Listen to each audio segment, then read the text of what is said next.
Hello, everybody. Welcome to 1v1 Special Edition 2v2. I am your moderator at this time, Eddie V. Joining me, as always, is the wise Wisconsinite, Mr. Jesse Douglas.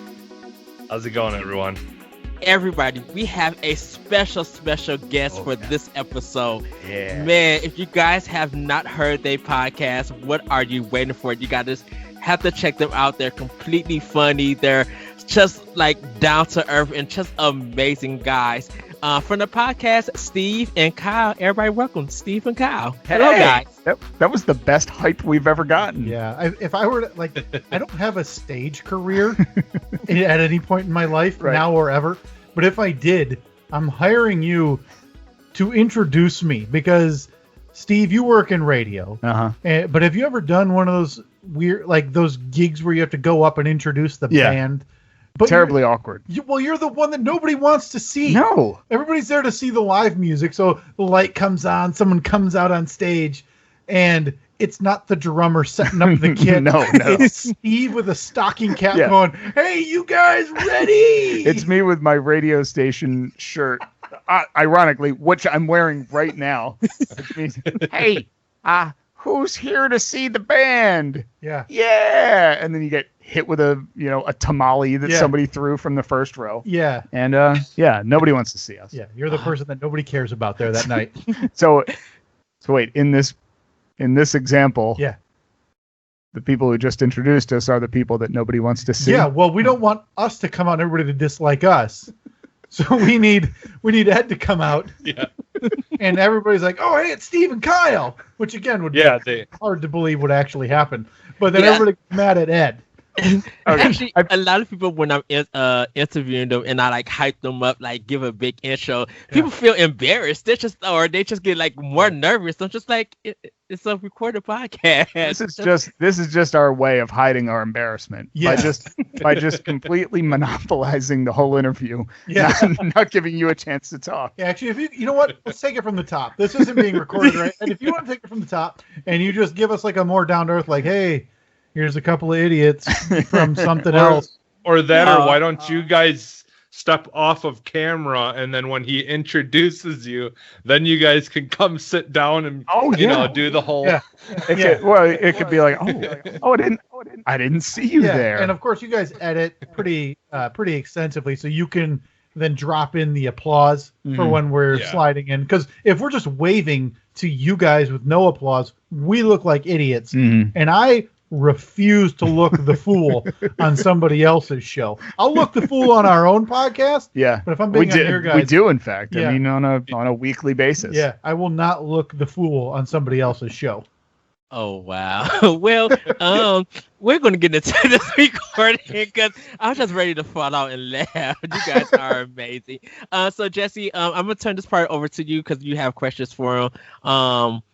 But everybody, this is going to be a great discussion, so do tune in. Hopefully you guys get the feel of them and you follow them on Twitter and everything. These guys are literally amazing. So Jesse, take it away. So like I said, I don't actually have questions, but I do just because I know you guys enough. Jesse, because I've already used the only good material I have. I saved some of that for you, Kyle. Yeah, let's let them conduct the interview now. Yeah, go ahead. We'll just sit here. Yeah, so of course I know you guys quite a bit because I've been listening to you guys for a long time. But as people who are listening right now who probably might not know literally anything about you guys. First off, where did you guys kind of get started as far as starting the podcast and your friendship and stuff like that. So, I'll take it. I guess it was probably 11 years ago, 10 years ago or so that you were an intern, Kyle, on the radio show that I worked for. And after that, you continued to work for the radio show for a number of years. And then 5 years ago, maybe actually it was probably 7 years ago, we just kept saying we should start a podcast. And just never really did it. And then just kind of decided one day, I was like, all right, I'm just going to order all of the equipment from Amazon, the microphones, the mixer, the cables, and I'm just going to set it all up. And then Kyle's going to feel obligated to now do a podcast with me because I've made this initial investment. I think it was like $80 or something. Yeah. I bought all the cheapest crap that we could find. It was the starter kit that find. Like, if you look online, whether Amazon or whatever, for like podcast starter kit, that's what we had, which is funny because Steve, the radio guy, I worked in radio for a while. Like, you'd think we would care about the audio quality. We had a little mixer that was the size of, a fist, maybe. It was probably half the size. It was about the size of a cell phone, like an iPhone, but like an iPhone 4 at the time. Yeah. Wow. And, but we figured the way that I thought it was, okay, so if I buy all this stuff and we do 3 episodes and then we decide we don't want to do it anymore, I'm out $80. I don't really care. So, but then we started for the first like couple months. It was just like, hey, you want to record? Yeah, let's do one. And then by the time we got like after about 10 or 15 episodes, we decided like, all right, we're going to do this every Saturday. We're going to record, and every Tuesday it's going to be released. Yeah. And it's been almost 5 years since we've been doing that. And the only exception was there was a 4-week period back in the fall, like leading up to Christmas, where we didn't record, and it's because Kyle had some medical stuff that was going on, so we just couldn't record. But up until that point, it was every single Tuesday, 7 a.m. an episode would be released, and we figured if nothing else, we would be consistent. Yeah, we may not be funny, we may not be entertaining, but every Tuesday morning at 7 o'clock, you can get something from us. Yeah. We like to refer to ourselves as the most consistent time filler that you can find. We haven't missed. We're not Joe Rogan, but we're also not, the Howard Stern where we work 2 days a week. Yeah. And then the rest is best of. So it was, listen, I've known Steve. It's like you said, it's been 11 years. And, I would argue that, I probably would have hit the road if it wasn't for this podcast. I'd probably check in with you once a year, maybe. Mm-hmm. Yeah, definitely. We would not keep in contact without, if it wasn't for this podcast. Yeah, I mean, there's weeks I leave here and I'm like, it's probably the last time I'll talk to Steve. Look, there's no other podcast that is just a blink away from disappearing like ours is. For no reason either. Like the main thing is, we're the #1 podcast who talks about how we're going to end the podcast. And has just never done it. I know. We just haven't pulled the trigger yet. Yeah. We talk about adding side podcasts, which I had a sports one for a while. And then, coronavirus. I believe coronavirus was like a personal vendetta against me. Yeah. Because I was trying to get that sports podcast going and I love doing it. And then all of a sudden, oh, hey, no sports for a while. Yeah. No sports for 6 months kind of ruined the idea of a sports podcast. Yeah. But no, we've still been able to come here every week and get it done. But here we are. It's between the Your Side podcast, our main podcast. We had a little spin-off one for a while. We have like 260 some episodes in, and no sign of slowing down except for maybe. Yeah, and until next week we decide, hey, we're slowed down to a stop. Yeah. So. All right. Go ahead. I was going to ask you guys, did you know that you were actually doing, or Steve, you were actually doing podcasts back in the day while doing radio? It just wasn't edited into that format or anything? Well, I had never done a podcast, specific podcast. Because I had been on the radio show for 12 years now. So our radio show was always, repurposed into a podcast. Like we've had a daily podcast, but it's just the radio show. So this was the first time that I sat down and said, I want this to be completely independent of the radio show, and it's completely unique to what we do. I think that there's a lot of the same feel to it, just joking around and poking fun at things and making fun of ourselves and each other. But yeah, this is the first time that I've done something completely independent of that. Yeah. And it's weird because when I look back, I was ahead of the curve for podcasts. You were a trailblazer. I interned on his radio show in 2010. I interned there for about 5 months, maybe 6 months, until I started working for you guys right after that. So it bled into sticking around until 2016. In 2010, I was doing weekly podcasts with other interns. For a couple of years, I did a different one. One was sports and fantasy sports related. The other one was kind of like what we do now, just with different people, with other interns. And it would get released on the radio show podcast feed occasionally. So that was 2010. So yeah, I'm pretty comfortable calling myself a trailblazer. You're a decade in. Yeah, I'm a vet. I'm a grizzled vet. I've got tips for all you newbies. Whether it's you, Jesse and Ed, whether it's any of the other yahoos who think that the world needs another podcast, let me tell you, 1, you're wrong. 2, I'll give you tips. I know, like so 1, you're wrong. Yeah. But if you choose to not listen, Right. 2, Here's you'll some get tips. tips. Yeah, don't be an idiot and do this. But I'm here as the Miyagi Right. of your podcast venture if you're so interested. And boy, let me tell you, the glitz and the glamour doesn't exist. No. It's this is what it is. It's the highlight is throwing up a banner on an angle behind you That and someone really else paid promoting for it. because Yes. you've never in 1 month of the 60 or so months that we've been doing this have never turned even a remote profit. Yeah. And we never plan to either. Yeah. Important. How much have you listen, let's rip the Band-Aid off here, guys. How much money have you guys made from your podcasting? We make none. Oh, Ours no. is a community podcast. Like we Welcome, put it out. welcome to the family. Right? Welcome to the and if you ever think that there's a chance that you might be able to make a profit, you just look at your old friends Steve and Kyle and realize, no, it's never going to happen. Yeah. Well, and if you try to, if the threat poses itself that you make money, you're out of the club. Well, it takes some money to make money. No, we always been like independent.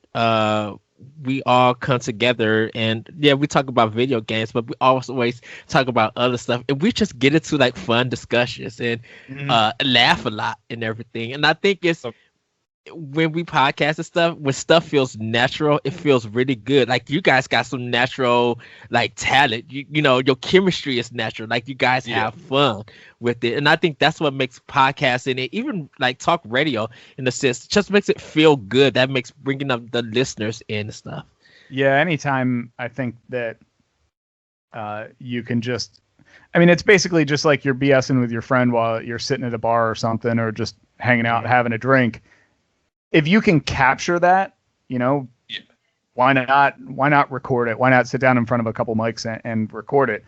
I think that it's when people are placed together by somebody else, like, hey, you and you got to get together and do a podcast. Like, I mean, sure, there might be some natural chemistry there and they might like each other, but I don't know. I think that when you're friends with somebody, it's easy to just BS with them, and it's, like you said, it's contagious and it's fun to just laugh at stupid stuff. So yeah, I think there's times where Ed will literally, because I work third shift, and like Ed will call me in the middle of while I'm working. I have my Bluetooth headphones on so I can just talk to people while I'm doing my work. Right.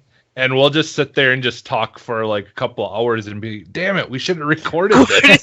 Yeah. The problem becomes is, so a lot of times this can work, but there's a lot of people who just think it is only that. It's just, hey, boy, we seem really funny when we've had a few beers at the bar. And that's the problem that is, like, when you look at the world of podcasts right now, not everybody is that natural or that, and it isn't that funny. It turns out conversations after 5 beers that you were giggling at don't carry over really into translate. a podcast world where everybody wants to listen. That's just not the way it works. Yeah, I mean, look, I'm not saying we're doing anything like, lighting the world on fire, but it's always been my opinion that if we're sitting here having fun, laughing at each other or laughing at something, then chances are you're going to find a small group, a big group, whatever group that agree and that listen on a regular basis. Yeah. Exactly. It's not about being the most popular thing in the world. It's like, that's kind of how we are too. We do this to try, and like this show in particular, like, is just us trying to get other people that we're interested in or whatever out there, so, just because we appreciate I appreciate you guys, so I want to get your guys' stuff out there. Like it's nothing more than that. And it's I mean, we've even talked about like, we've had these big pie in the sky ideas like, hey, maybe we'll do this, or maybe we'll start selling merch or doing this or doing that. And we always kind of come back around to like, well, we already, like both of us already have jobs, and we don't really want another job on top of the jobs that we already have. So maybe one day we'll do something that is bigger, or try to make things bigger, or that requires a lot more time and commitment. But for the meantime, like I'm super happy with sitting down one day a week, recording, and playing around on social media and having fun with people and replying to posts and everything. But as of right now, that's about all the time I have for it. Yeah, it's all the we're the kings. I want to put. Yeah, we're the kings of taking on too much. We've had to so many times we've had to cut back so it was me, Ed, and Corey. The three of us started, the network. We restarted over because we were with a different one, and then we restarted over. And I mean, we were doing so many shows, and it was just the three of us. We were cutting ourselves way too thin, and now we've picked up a ton of people that are interested in the same stuff but doing it a different way, and so now we can offer tons of different stuff like we wanted to without having to rely on only ourselves to try to get it all done. So right. Yeah, I mean, if it's fun, if you're enjoying doing it, record 1 million episodes and release them. But like, we've talked about it 100 times. Like once this starts feeling like it's work and it's not fun, and it's like, oh god, I gotta sit down for an hour and talk. Then it's like plug pulled, social media accounts disappear, podcast website disappears, and we go dark. Yeah, this podcast doesn't end with a big long farewell. This podcast ends with people going to like tweet us one day and seeing that, wait a minute, click. They're not there anymore. Yeah. This podcast ends with a text from me to Kyle saying, what do you think? Are we done? And you replying, yep. Yeah. See you when I see you. Yeah. The Band-Aid gets ripped off, and then we stop paying the hosting site what we pay them every month. Yeah. And this thing miraculously breaks even when we quit. Well, I kind of want to ask you guys, how did you, like when you were like young as kids or even teenagers, was broadcasting a thing for you guys? Like, how did you get into broadcasting? Was there something that in like a young age that appealed to you? Yeah, I didn't really get into it until I was in college. But the more I think back at it, when I was a kid, like I have a lot of memories of like riding around in the car with my dad. Like I always remembered like radio station jingles and things like that. And I remember on Sunday mornings, me and my sister both had paper routes, and on Sunday mornings it was a morning paper. So my dad we'd load all the papers into the minivan, and he would drive us around, and we'd deliver all the papers. And I always remember it was Sunday morning, so Casey Kasem, Casey's Top 40 was on every single morning. And I have a lot of those weird memories that in hindsight I look back and I'm like, oh man, I was really into radio before I was actually into radio. I just didn't know it yet. Like I remember like my favorite radio stations growing up as a kid, and the DJs that were on there. And I remember when radio stations flipped formats, and it always really interested me. But it wasn't until I was in college. I was a sophomore in college. I was a business major, and I had to go schedule my classes for my following year. And I remember my advisor saying like, all right, you got to take microeconomics or macroeconomics or whichever one came first. And I just remember saying like, no, I don't have any desire to take that class. And he was like, all right, well, if you don't take this class, you can't be a business major anymore. So I remember this like it was yesterday. I stood up and I shook the guy's hand and I said, okay, well, I'm not a business major anymore. Thank you very much for your help.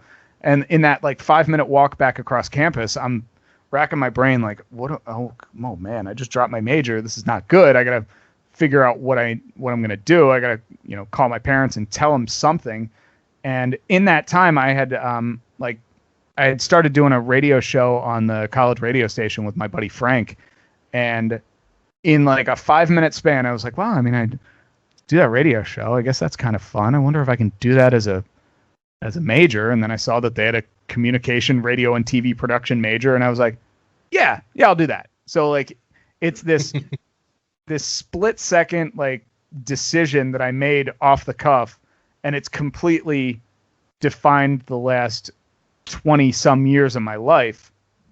And it's awesome. Like, I love what I do, and I love being able to sit here and do a podcast and do the radio show and everything. But yeah, I always think back to that, like, man, that was like, I don't make rash decisions. I don't make quick decisions like that. I always overthink.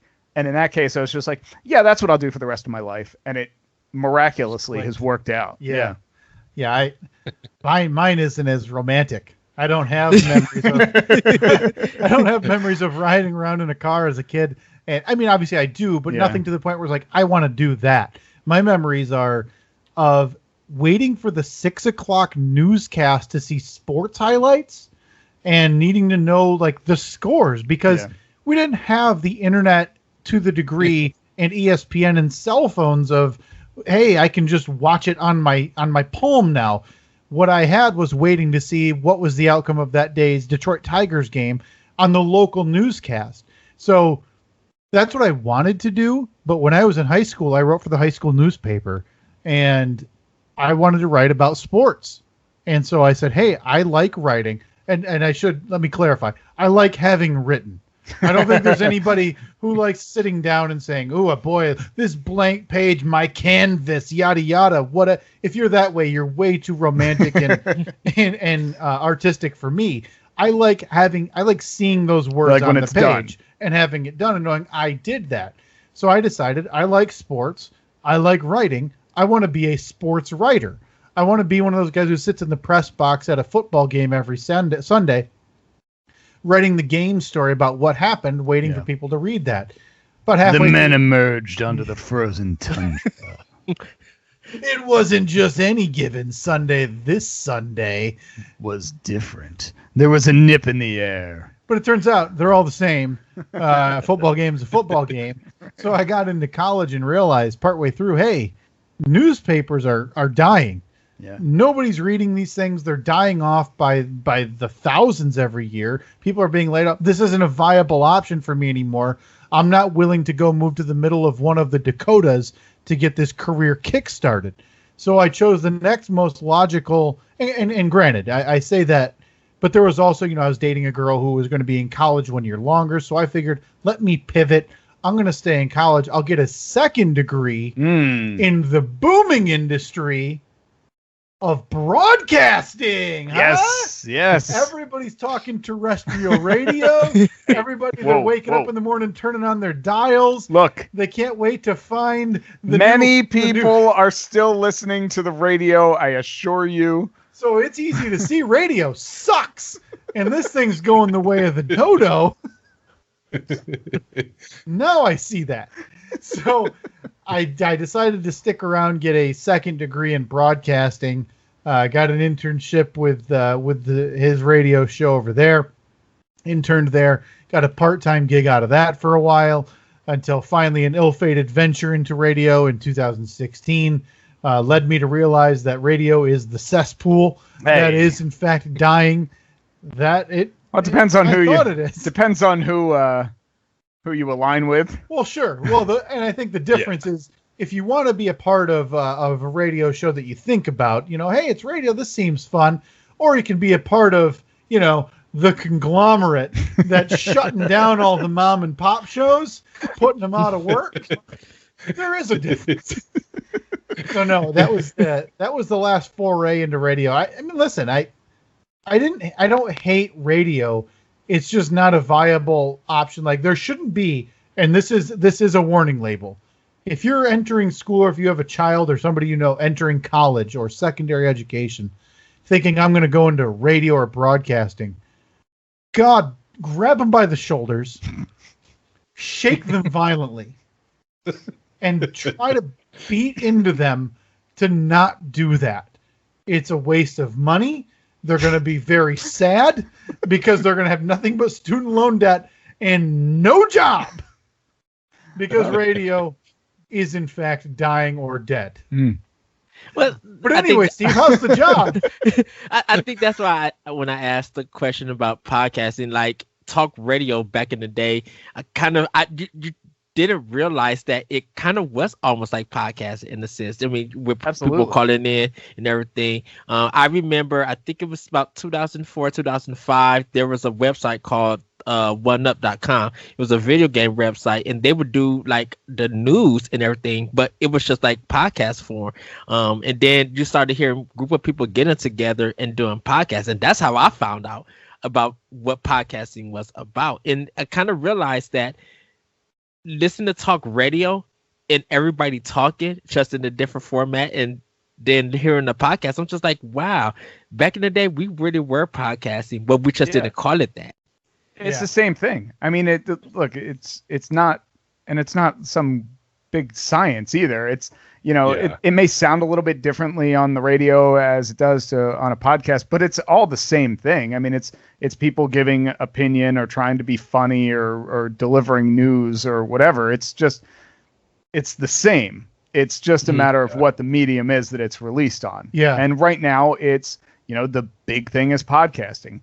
And 10 years from now, who knows what the next podcasting is going to be, but it's always going to be able to trace its roots back. Like there's still going to be similarities. There's still going to be things that you listen to or you watch and be like, oh yeah, I can see how that evolved from radio or TV or whatever.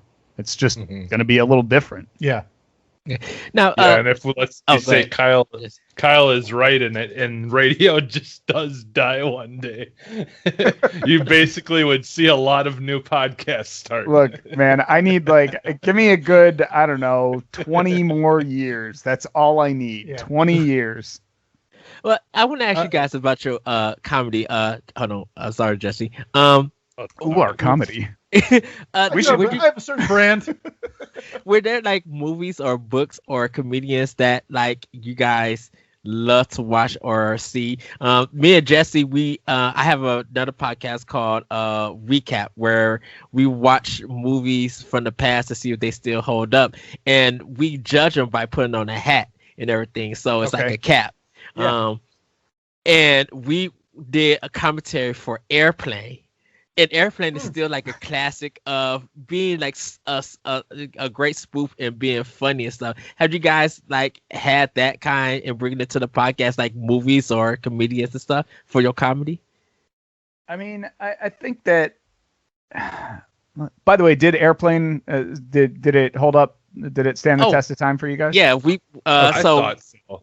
Yeah, we put our caps on full on. It's just like 100% still good. You can watch it anytime, and it's still funny.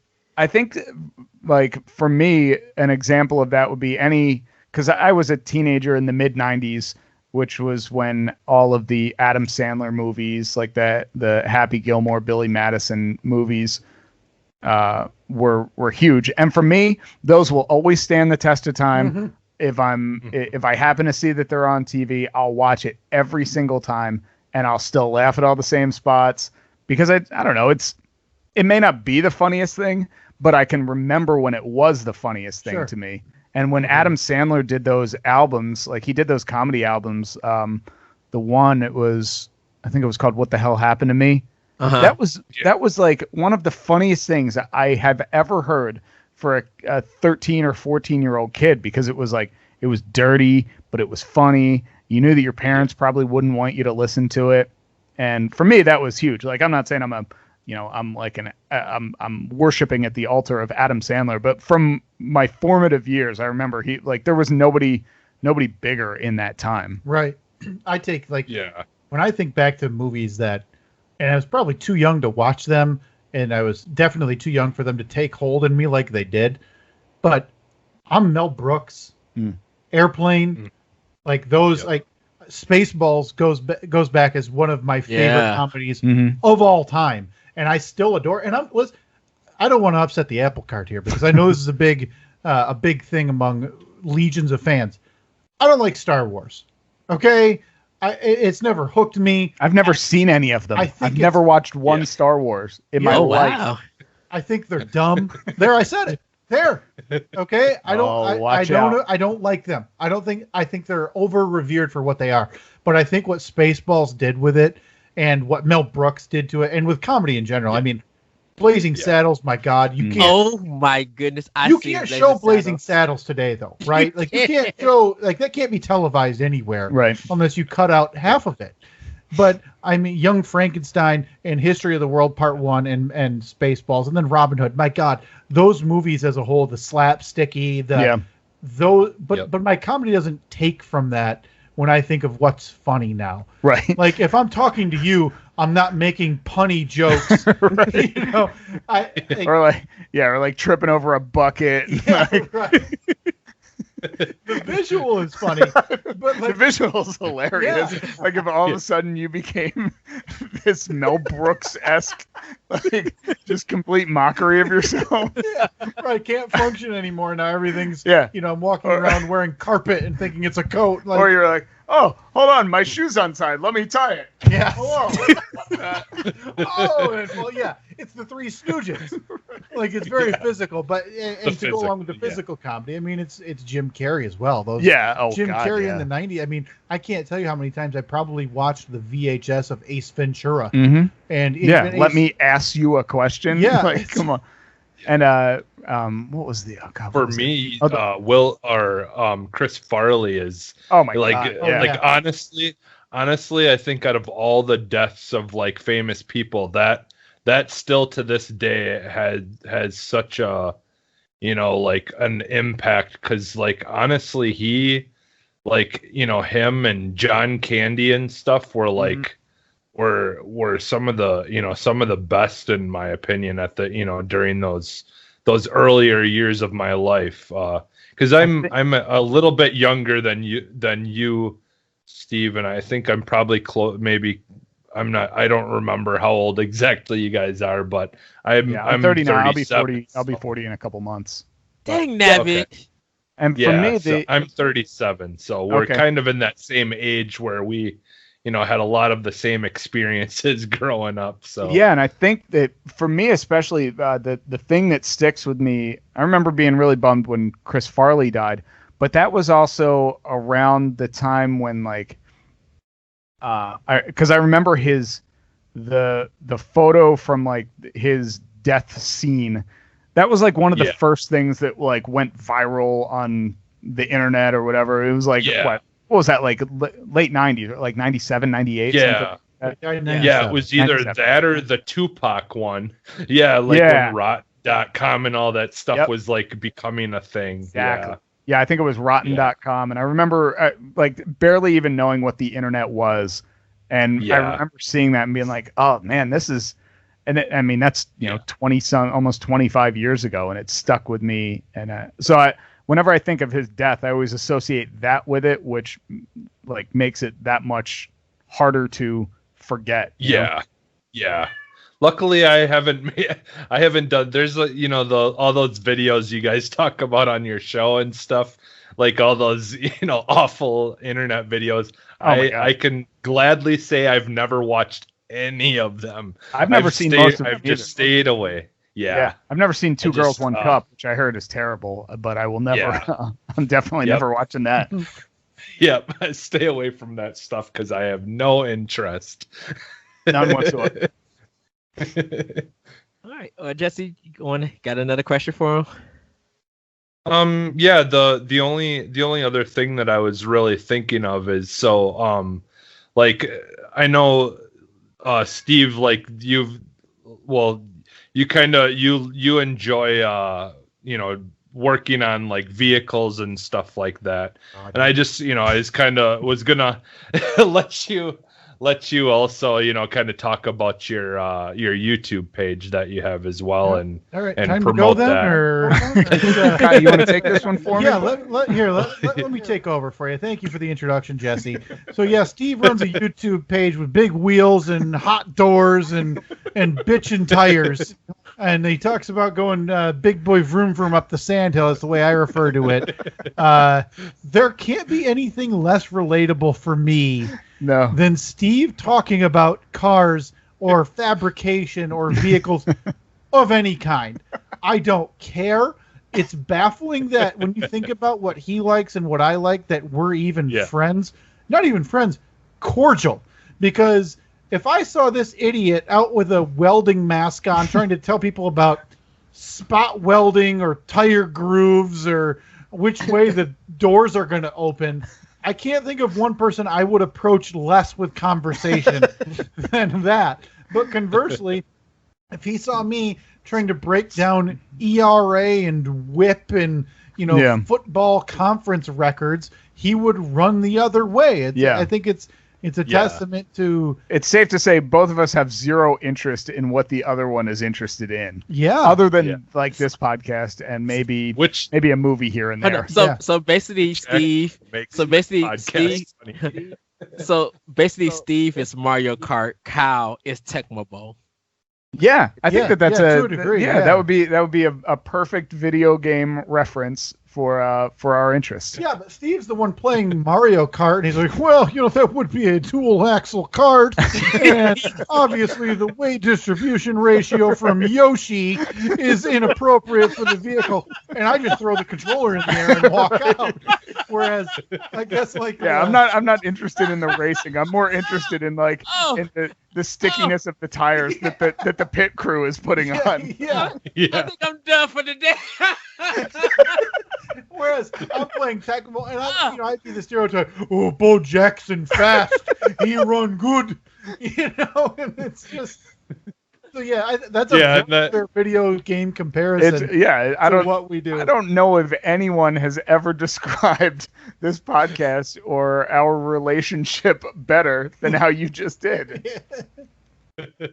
Oh, I'm sorry. Yeah, and that's what I love about the show, and a lot of the times is when you guys get into those things, and and I'm sure there's part of it is not planned, but obviously you guys know each other well enough that there's things like that'll make for a funny moment.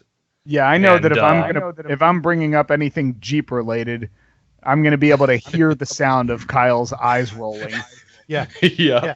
And if I ask Steve about the big game, it's just not going to work. But by the way, let me just say that Kyle here, who's Mr. Sporthead, sure.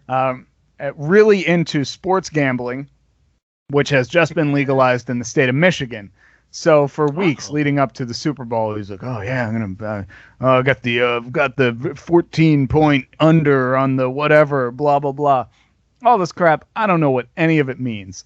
So the day before the Super Bowl, for weeks he's preparing for it. The day before the Super Bowl, I decide I'm going to download one of these sports betting apps, and I put a $5 wager, and I won $280. And he put bets on 15 different things. What color the cheerleaders' pom-poms are going to be, what color Gatorade, who's going to have the first big touchdown. How much did you lose? Hundreds? No, Steve. No. I wouldn't. How much did you lose? I wouldn't want to put a number on it because it's not about the end. It's about the journey that got us there. It's literally betting is about the end. Was I sitting there yelling at the Tampa Bay Buccaneers to score in the fourth quarter because I needed at least 3 points by the Buccaneers in each quarter? Maybe.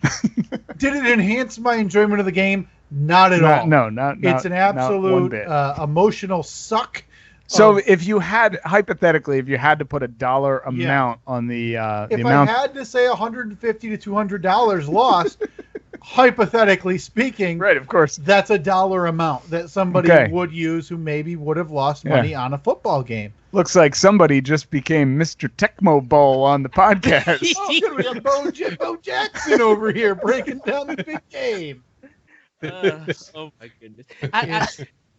Why do I feel like you guys are together without the comedy? You guys are Forza Horizon, and that's it's an arcadey racing game. Okay, Steve, you could drive the car, and Kyle, it's a sports steel kind of game with all the driving, like NASCAR. In a sense, Kyle's like my crew chief. He's kind of in my headphones, like, hey, you got number 6 is coming up on your starboard. Yeah. And, Yeah, no, I need, Yeah, I need Kyle's use the both. one who just wants to go fast. You're the one who's fixing the car so it can Yeah. go fast. Well, Steve's the driver. I need to be in one of those sidecars with like a mounted turret that I can just fire into the sky or at anything. Like, you know, the familiar term in sports radio is the hot take. Yeah. And that's where kind of sports radio has changed in the last 15 years. And as dumb as it may seem, and I like to make it sound, there's a kind of a nuance and a change to the way sports broadcasting and radio has been done over the last however many years, and it's been dumbed down. But boy, oh boy, is it fun to embrace it. Oh, and it is. just unleash idiocy into the ether and let it go. And so that's me in the turret with a helmet and goggles firing off idiocy into the sky while Steve's trying to say, well, just so you know, the weight distribution of you in that sidecar, the turret doesn't really work, so the right side tires are going flat, and to shut him up, I fire the gun near his ear so I don't have to hear it. Kyle doesn't care if he shoots our own car. It doesn't matter. Somebody's going to pay. Somebody's going to pay because he's pissed that he's got to be in a race car. Somebody has to hear my takes, whether it's Steve or whoever's in the clouds that I'm firing them at. Yes. Yeah. Okay. So this is going to be a hypothetical scenario. We love it. We live in the hypothetical. Bring it. There's a game called Snipper Clips for the Nintendo Switch, and you have to play.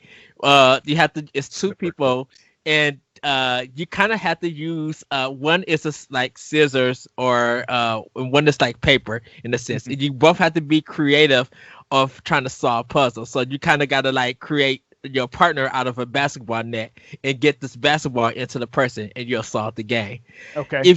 If you guys were playing something like that, like playing a video game together, how would the discussion go? Like, would you be mad at each other by the end of it, or would you just be like, we did it, yes?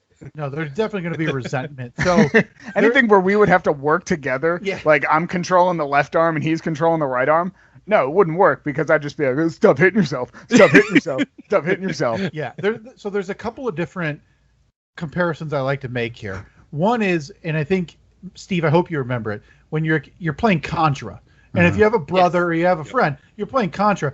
One of the persons is the idiot who's jumping, doing the spins, firing nonstop, while the other person's trying to make sure it's like clear to move. Right, yeah. I'm the guy doing the jump spins and the laying prone and just firing, and I'm using up all the lives. Okay, I forget the button combination to steal one of your teammates' lives. Just press A. That's me. Okay, Steve's got 3 lives. He's playing it practically, trying to get to the boss. Right. I'm stealing a life to come back towards the end, and then I'm the guy jumping over your head, trying to get the free life that's falling. Right. But comparatively, the viral clip, and one of the first viral clips I remember, when I'm a kid, is and correct me, I know I'm wrong. Was it StarCraft with Leroy Jenkins? Yeah. Yeah. I'm Leroy. So you're going in. And there's nothing funnier in internet history to me than the one guy saying, what is it? 63 and a third, repeating, of course. Right, of course. While Leroy, because they're trying to, because the rest of us are just trying to calculate the odds of success. Yeah. Whereas Leroy has grenades in both hands, pins pulled, is just standing there. He's like, I'm doing it. Yeah. I'm doing it. Enough talk. It's time to go in with these 2 grenades, kill whatever monster we need. That's me. I'm the Leroy. Steve is the one. I'm everyone else. Yeah, Steve is the one in this case, pushing his glasses up, going, repeating, of course. Yeah, well, technically, the odds of success are very, very low. Listen, it works. It works, and over the years, there were times when, the first 75 or 100 episodes, Steve, I'd be a little nervous because we never have notes. We did. I mean, briefly we did. We would have things we want to get to. Yeah, we would say, hey, I found this article. I think that this would be good to talk about. One of us would set up the story. We kind of, go back and forth about it. But even that has gone away. Yeah, we don't do that at all anymore. And it works. And it goes like what you guys were talking about. Once you're comfortable with someone and something, and you've been doing it without interruption, 240 some episodes outside of a little heart boo-boo, it works, and you kind of know what to expect from the other person. You can kind of take it, there's nonverbal cues, there's visual cues. Hey, I'll pick it up here. or I'll move this along here. Let's get to the next topic. It just works. And I think our case is, well, it might not be special in terms of how it works, because we're not the first. We're not the first yin and yang to get together. And I'll say that every time we talk about this podcast, like, we're not doing anything that is, writing the rule book on this or reinventing the wheel. It's just I don't know. We do what's fun to us. Mm-hmm. And I would say that's the best piece of advice I could give. And if anybody wanted to do a podcast, just don't look at something else and be like, oh, we got to do that. And like, I'm going to be this guy and I'm going to be this guy. Just, I don't know, do what's naturally you. It's going to be more fun. Yep. It's kind of like, have your own format and everything. Because like me and Corey, we back in the day, there would be times that we had nothing to talk about, like there was no news or anything, and we would literally just talk about like Little Debbie cakes and pop and talk about snack stuff, and you realize 45 minutes after all your favorite foods that you ran to, you have an episode of a podcast. You are speaking right to our soul. Yeah. Now I would take it a step further, and we would have to put those Little Debbie snack cakes in tiers, because you can't just have the conversation. I like snack cake. No, you need to now have a top 2 in tier 1. You need to have the next 2 in tier 2, because then you need to argue about why is number 3 not number 2 in tier 1, because it can't be fun, good-natured. It has to be hard ranking systems that create divisiveness. Yes, it's got to be hot takes. Yeah, that's the sports. That's the sports radio. So I gotta ask you guys, because I made this comment and we had a long discussion about it. I said that the Frosted Honey Buns, the Hostess ones, the Frosted Honey Buns is top tier, like God's snack. And underneath it is Twisters for me. Oh boy.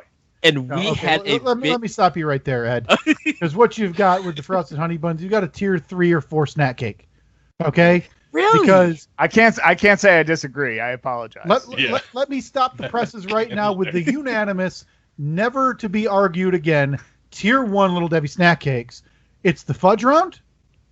It's the Swiss cake roll. Yeah. Tier 2. Wait a minute. Hold on. What about the Nutty Bar? That's Little Debbie, right? You know what? Yeah. Listen, if that's tier 1 for me. The fact that you can take that bar and you can remove layers and eat the wafer layers one at a time. Right. Well, I guess. Plus, I'm a sucker for the chocolate peanut butter combo. Reese's got it right with the peanut butter cup. Yeah. I don't know why anybody else has tried from that point on. They should have just been like, they got it. Why are we even going to bother? No. Though I tried the other day. They made a peanut butter. It's a peanut butter layer, brownie, and then they encased the whole thing in chocolate. They did recently, and I tried that, and that surprisingly was not good. Really? That was made by Reese's? Yeah. Yeah. Really? And surprisingly, they're still trying to innovate. They don't realize they don't have to anymore. Yeah, they don't need. Take your foot off the gas, man. Yeah. Take your foot off the gas. You're good. You're in first place. Let me tell you, the underrated Little Debbie snack cake that doesn't get the respect it deserves out there, the Star Crunch. I don't even know what the. Oh, is that the one that it's like the crackle coating, but it's like that little gooey on the inside. Mm-hmm. Does not get the respect it deserves. Oh. Now, Steve, to your point, if you want to eat the Nutty Buddy, whatever it's called, the Nutty Bar. Nutty Bar. Listen, I'll just go walk to your sawhorse and just eat sawdust. What? It's way too dry. What are you talking about? It's got the creamy peanut butter in it. Oh, it's overrated. That's what it is. No, this is the snack discussions that we had for 45 minutes, just like talking about. I just wanted to say one thing really quick. So back in the day on your side gig, Steve, I was listening to the final segment that is only for VIPs.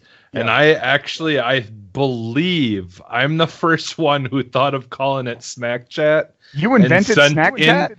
And sent that icon of the Snapchat icon, but I made it with a donut on it instead a long time ago.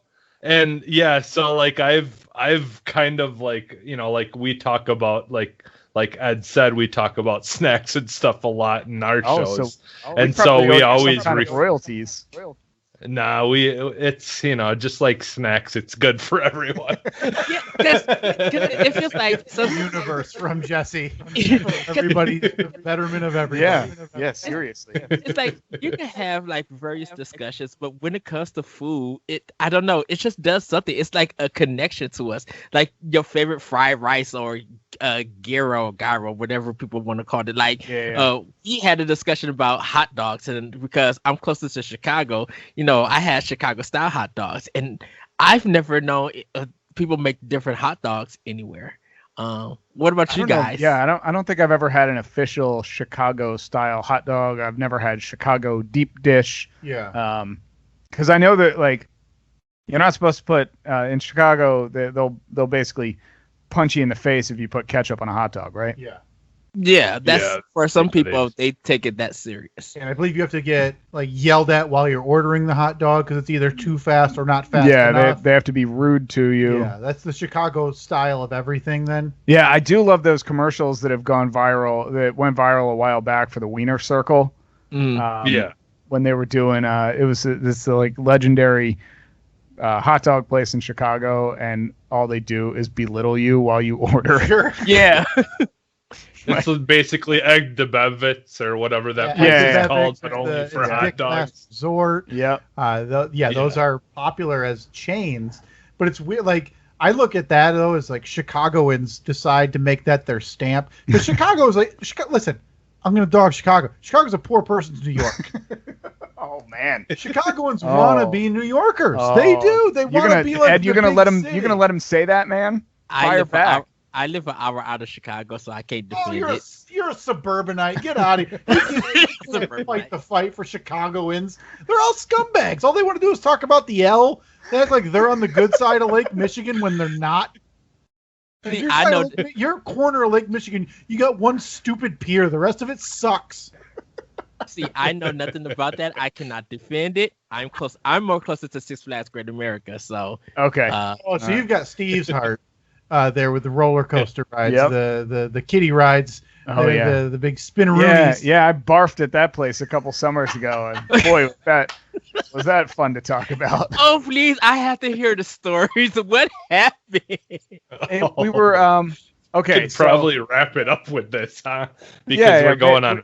So, Yeah, no, this is the good going away story. yeah, Steve can tell you about the time yeah. you grew up at an amusement park. You guys hit the outro music. Everybody leaves with a grin on their face. This is what leaves them happy. Yeah, okay, so this was a couple of years ago. A friend of mine from, I grew up in New Jersey, and one of my best friends in New Jersey, my friend Doug, as he got older, he got really into roller coasters.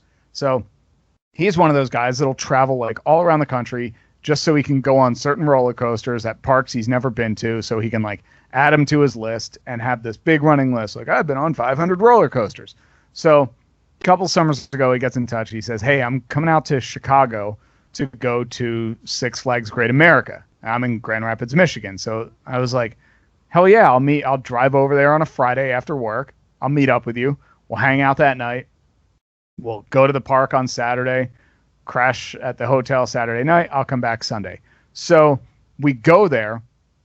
Well, actually, Friday night, we decide, let's go out and get something to eat. So that turns into like drink after drink after drink after drink. I'm hammered. Wake up Saturday morning, and we go to this Bob Evans that's across the parking lot from our hotel. We both eat like clowns, like eat the worst food in the world. And then we get to the park when they open at like 8 a.m., and we're first in line for this one roller coaster. And I'm excited. I'm like, yeah, this is going to be great. And as soon as we hit that first drop, I'm like, I feel my stomach come up into my throat, and get off the first roller coaster. And I was like, I think I got to go to the restroom. So I go into the restroom, and this became a big debate on this podcast. I went into the restroom and went into the stall, and I knew I was going to puke. So I took my shirt off. And I puked and cleaned myself up, went back out. And I told that story to Kyle, and he thought that I was insane for taking my shirt off to puke. And I was like, but it kept all of the puke away from me. Like, because, I mean, I puked with some force, and that stuff hit And, you know, sometimes you get some splashback, and he had never heard of that before.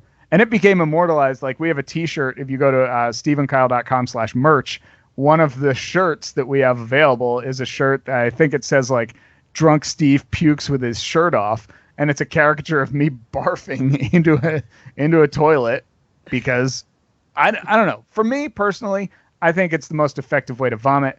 Take your shirt off. You don't have to worry about cleaning up your shirt. You're in a public place. Yeah. Now, granted, you're in Illinois. No offense, Ed. No, not taken. So you might fit in with the rest of the troglodytes and the other buffoons that make themselves prevalent there. But you're in the middle of a public amusement park. Right. And you're ripping your shirt off. Well, look, I mean, I was in the privacy of my own... of your own stall? Yeah. No, I get it. You're in the privacy of your own public stall at a public amusement park that thousands of people have paid admission to go to. Somewhere out there is what I stand by. There's a parent out there who says, remember, son, you never want to be like the guy who had a T-shirt thrown over the stall of a public restroom, hunched over a toilet, retching violently. I stand by it. It's the only way to vomit, kids. Oh wow! Well, everybody. Yeah, because weren't you? Okay. Weren't you like thinking about whether you wanted to? I think you originally had said because you didn't want to puke while you were trying to take it off. Exactly. And just get. Yeah. I needed to get it out of the way quick because when I'm gonna throw up, I know that my body tells me it. Like we all have those little warning signs. So once I get to that point, I know all it's gonna take is one hard cough to open the floodgates. And I was at that point, so I'm like, boom, shirt off. And then there it goes. Nature took its course. And not one drop got on my shirt. All right. Nice. Well, everybody, that has been our special 1v1. Steve and Kyle, go ahead and plug, you guys. You can find us online at steveandkyle.com, and it's Facebook, Twitter, Instagram at steveandkyle. Yeah. That's where you can find just about everything we need. stevenkyle.com/merch. Give us a listen. We love doing it. Yeah. Available all the podcasting platforms, so you can find us anywhere. Just type in the Steve and Kyle podcast, and it'll pop up. So yeah, we'd love to have more listeners jump on board. Yes, everybody, listen to the latest episode. Them doing voice acting. I think I fell out. My headphones came off, and I just could not. I have played that voice acting. Oh, are you talking about Welcome to the Dope Game? I believe. I'm glad you brought that up very quickly here before we go, because I need to apologize to Steve, who was the one applying for the voice gig. And there's no question, the internet agrees, I overshadowed poor Steve I'll admit it. With my interpretation of obvious now gang member Royal. Right. Not to be confused with royal, like royalty, like you spoke like a king. But I like to smash worlds together, and so that's where my impression of Royal came through. But yeah, you can check that out. That was on our last episode there of the podcast. Yeah, so. But we have an episode every Tuesday morning at 7 a.m. All right, Jesse, you will hit a plug. All right, yeah, you can find me almost everywhere as Phantom NXS, and on our Xbox show, Arsenal X, and also Boss Rush, the regular show. So yes.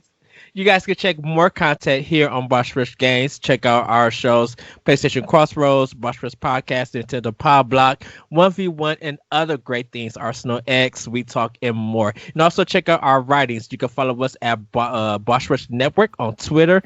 And everybody, have a great week. Have a great weekend. Do go listen to Steve and Kyle's podcast. Follow those guys. They are amazing. They're just exquisite. And I hope you enjoyed this episode and laughed along. With that, everybody, we will see you next time on 1v1. Bye, everybody. Bye.